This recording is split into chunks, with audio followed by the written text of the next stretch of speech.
Olá, estudantes! Como vocês estão? Eu sou o professor Fabrício, estamos começando mais um programa Tudo TV. Hoje vamos falar sobre uma linguagem artística fenomenal que eu tenho certeza que todos vocês gostam, o cinema. Mas antes de começar, tem professor me assistindo aí?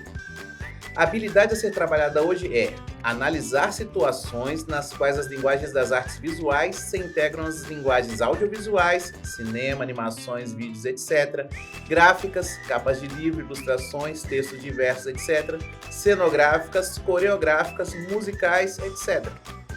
E o objetivo do programa é apresentar o cinema, desde sua criação até os dias de hoje, valorizando-o como linguagem artística. Outra coisa que eu não posso deixar de falar com vocês é a respeito da nossa lista de presença. Aponte a câmera do seu celular para o QR Code que está aparecendo aqui na sua tela e preencha o formulário. É rápido, não toma nem 2 minutos e nos ajuda demais. Assim nós vamos saber quantos de vocês estão nos assistindo, se estão gostando e vamos poder melhorar nosso programa cada dia mais para vocês. Então deem essa força para a gente e preencham a lista de chamada. A gente agradece muito. Agora sim, formalidades cumpridas, vamos para o nosso programa. Vou começar com a pergunta que dá título ao programa de hoje. Você já foi ao cinema? Já entrou naquela sala escura, cheia de cadeiras, luzes no chão para se guiar? Já tiveram essa experiência? Aquela sensação de ir para outro mundo, de se desligar da realidade por algumas horas. Assistir um filme no cinema é totalmente diferente de assistir um filme sentado no sofá de casa ou na cama. Tem toda uma magia, uma experiência, uma aura especial. Mas vocês sabem como surgiu o cinema? A primeira exibição pública de cinema aconteceu em 1895, na França, e foi realizada pelos irmãos Lumière. Porém, foi um longo caminho até chegarem a esse resultado. Tudo começou há cerca de 5.000 anos atrás, quando os chineses criaram uma coisa chamada Teatro das Sombras. Alguns de vocês já devem ter feito essa brincadeira de projetar uma sombra com as mãos e os braços para imitar pessoas ou animais. Eu mesmo sempre gostei de fazer. Os chineses faziam isso com o intuito de entreter e passar uma mensagem para as pessoas. A temática envolvia geralmente guerreiros, princesas e dragões. Era uma forma muito comum de entretenimento na época. Já entre os séculos XV e XVI, uma outra invenção foi muito importante para o surgimento tanto do cinema como da fotografia. A câmera escura foi revolucionária em vários aspectos. Ela possibilitou tanto capturar imagens e gravá-las numa superfície. Imagina que viagem há 500 anos atrás você conseguir captar uma imagem. Hoje em dia, essa é a coisa mais simples do mundo, com todos os aparelhos tecnológicos que temos, como smartphones, computadores, tablets. Mas nem sempre foi simples assim. E sabem quem foi um dos grandes inventores que ajudou a desenvolver a câmera escura? Leonardo da Vinci, aquele mesmo que pintou a Mona Lisa, um dos quadros mais famosos do mundo, se não o mais famoso. Cerca de 100 anos depois, um alemão chamado Athanasius Kirchner criou um dispositivo oposto à câmera escura, que também foi muito importante para a criação do cinema. Enquanto a câmera escura captava uma imagem e gravava numa superfície por meio da luz, a lanterna mágica fazia o contrário. Ela pegava uma imagem pré-gravada e projetava numa superfície através da luz.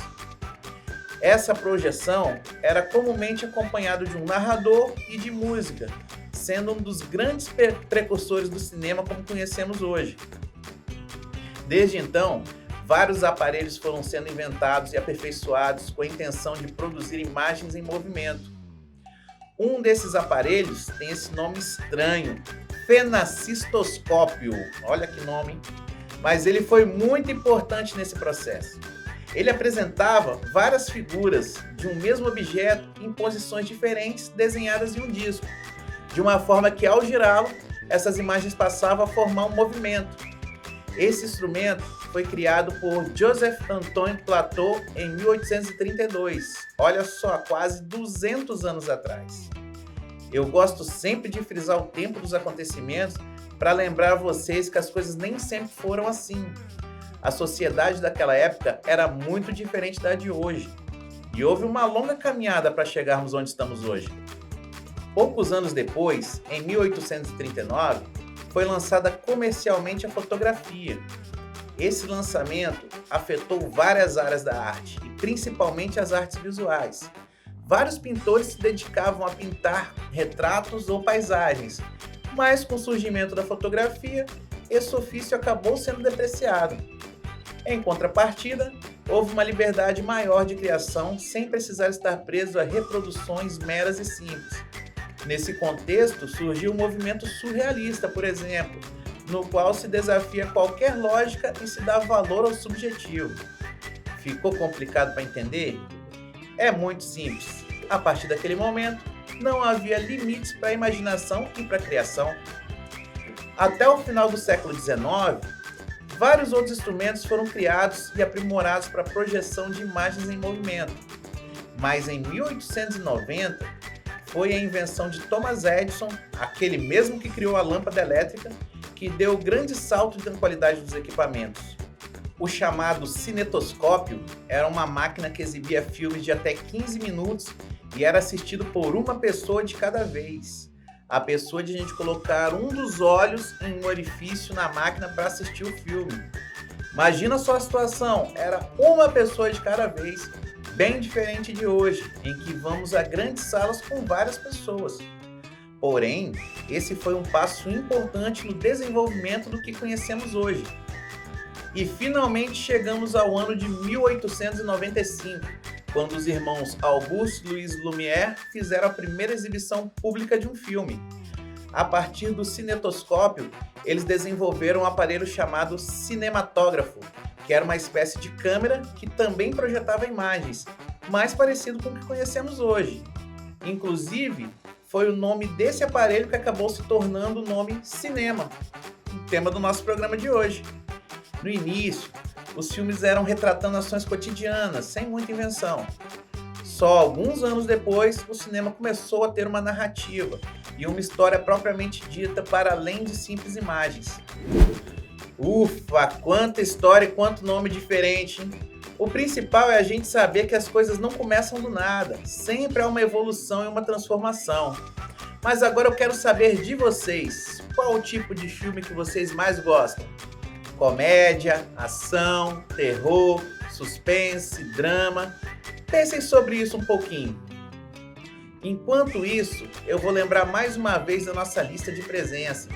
Se você ainda não registrou, aponte a câmera do seu celular para o QR Code que está aparecendo aqui na tela e preencha o formulário.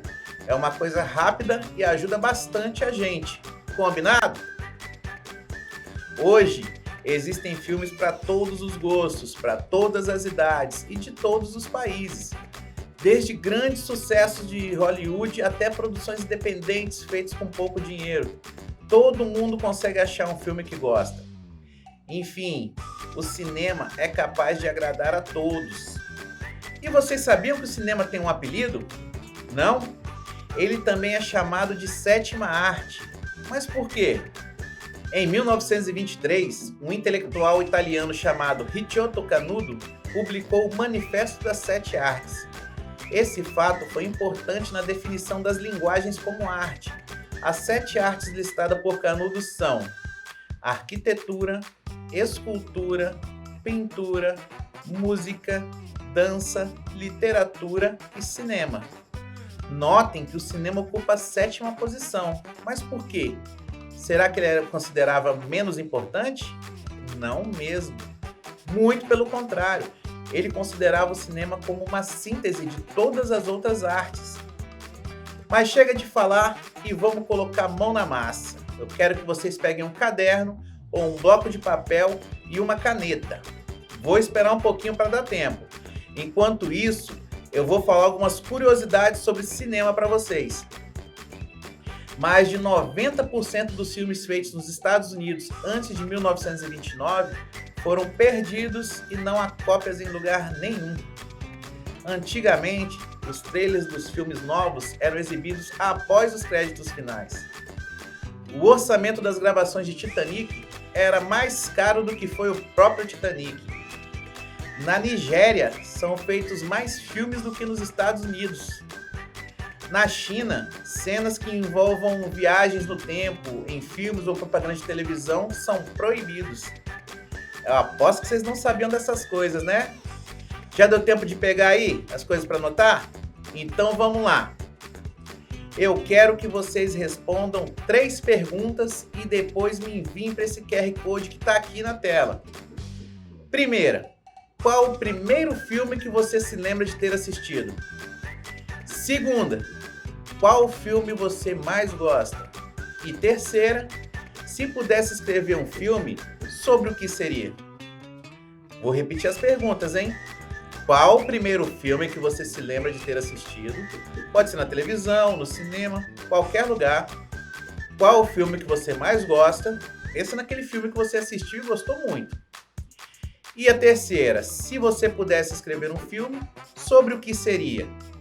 Escolha um tema bem bacana para um filme, o que você gostaria de passar para as pessoas. Lembre-se, vocês vão enviar as respostas para esse QR Code que está aqui na tela. Já faça a leitura com a câmera do seu celular, deixe a página aberta para enviar as respostas depois. Podem fazer com calma, não precisa ter pressa. Estou esperando as respostas de vocês.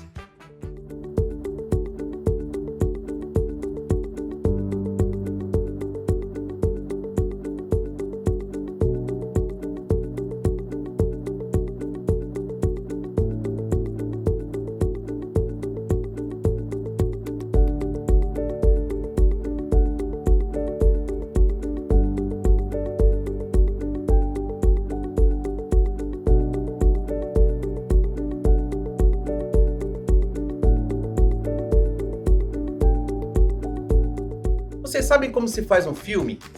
É um processo bem longo e demorado e depende do trabalho de várias equipes de profissionais.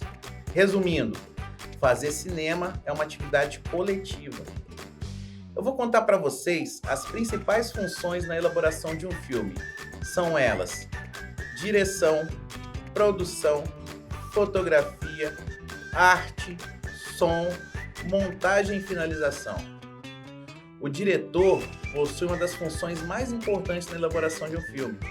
Ele é responsável por dirigir as gravações, os atores, as outras equipes técnicas. Resumindo, ele é o responsável pelo produto final, o filme pronto, propriamente dito. Ele deve conhecer o roteiro nos mínimos detalhes e cuidar de todos os pormenores que vierem a aparecer. É uma função de grande responsabilidade. A produção do filme está mais ligada ao financiamento. A gravação de um filme exige uma verba grande, na maioria das vezes, então o produtor é quem disponibiliza os recursos. Pode ser o estúdio, uma empresa, uma pessoa, o que importa é que a gravação seja viabilizada. Também há a figura do produtor executivo, que é quem administra esses recursos e faz com que nada falte até o filme ser finalizado. O diretor de fotografia é responsável pela imagem do filme. Ao contrário do que possa parecer, não é uma função simples. Ele deve cuidar das cores, da luz, como o filme vai aparentar no geral. Essa é uma função muito importante e demanda muito cuidado. A arte é responsabilidade de uma equipe, geralmente é maior que as demais. Essa equipe é responsável pelos cenários, locações, objetos de cena, adereços, dentre outras coisas. Sua função também compreende o figurino e a maquiagem. Em resumo, a equipe de arte cuida de tudo que possa enfeitar a cena, usando uma linguagem mais simples. O técnico de som, como o próprio nome já diz, é responsável pela captação de som dos filmes. Esse trabalho pode ser feito de duas formas. Ou o som é captado diretamente, enquanto as cenas estão sendo filmadas, ou ele é feito em estúdio depois. Nesse segundo caso, os atores gravam até as falas que são colocadas por cima da imagem gravada. Só a título de curiosidade, a maioria dos filmes americanos são feitos assim. A montagem e a finalização são feitas depois de terminadas todas as gravações. Nesse momento é feita a edição, os cortes de cena, tudo é colocado em sequência de acordo com o roteiro. Nessa fase, tudo é feito para que o filme faça sentido e pareça natural. Algumas cenas são gravadas várias vezes, por exemplo. E na montagem, tudo deve parecer como se tivesse sido feito uma vez só. Vocês imaginavam que dava tanto trabalho assim fazer um filme? São muitos profissionais envolvidos e muita responsabilidade até o filme ficar pronto. E nós, como espectadores, gostamos de assistir bons filmes e bem feitos. Isso só é possível se todas as equipes desempenharem bem seus papéis. Agora vamos relembrar o que aprendemos hoje? Primeiro, nós falamos das origens do cinema, desde a China 5.000 anos atrás, com o Teatro das Sombras, aquela brincadeira que fazemos com as mãos em frente da luz. Do século XV para o século XVI, foi inventada a câmara escura, que possibilitaria a invenção das máquinas fotográficas e filmadoras séculos depois. Já no século XVII, o alemão Athanasius Kirchner criou a lâmpada mágica, que era o oposto da câmara escura. Ela pegava uma imagem e projetava com a ajuda da luz. Depois falamos do fenacistoscópio, uma espécie de projetor que produzia imagens em movimento em 1832. Em 1839 foi lançada comercialmente a fotografia. Em 1890, Thomas Edison lança o cinetoscópio, uma máquina que possibilitava uma pessoa assistir um filme de até 15 minutos por vez. Até que finalmente, em 1895, os irmãos Lumière fizeram a primeira exibição pública de um filme usando um aparelho chamado cinematógrafo, de onde veio o nome cinema. Depois, vimos que o cinema é considerado a sétima arte, pois ele agrega todas as outras artes. Deixei para vocês uma atividade com 3 perguntas. Qual o primeiro filme você se lembra de ter assistido? Qual filme você mais gosta? Se pudesse escrever um filme, sobre o que seria? Depois falamos das funções que tornam possível se fazer um filme, que são direção, produção, fotografia, arte, montagem e finalização. Ufa, bastante coisa hoje, hein? O Tudo TV está chegando ao fim. Hoje falamos um pouco do cinema, desde sua história até as funções que são necessárias para a sua existência. Agora, que tal contar para algum amigo ou parente o que aprendemos hoje? Eu espero vocês no próximo programa. E não se esqueçam, mesmo distantes, estamos juntos. Tchau, gente!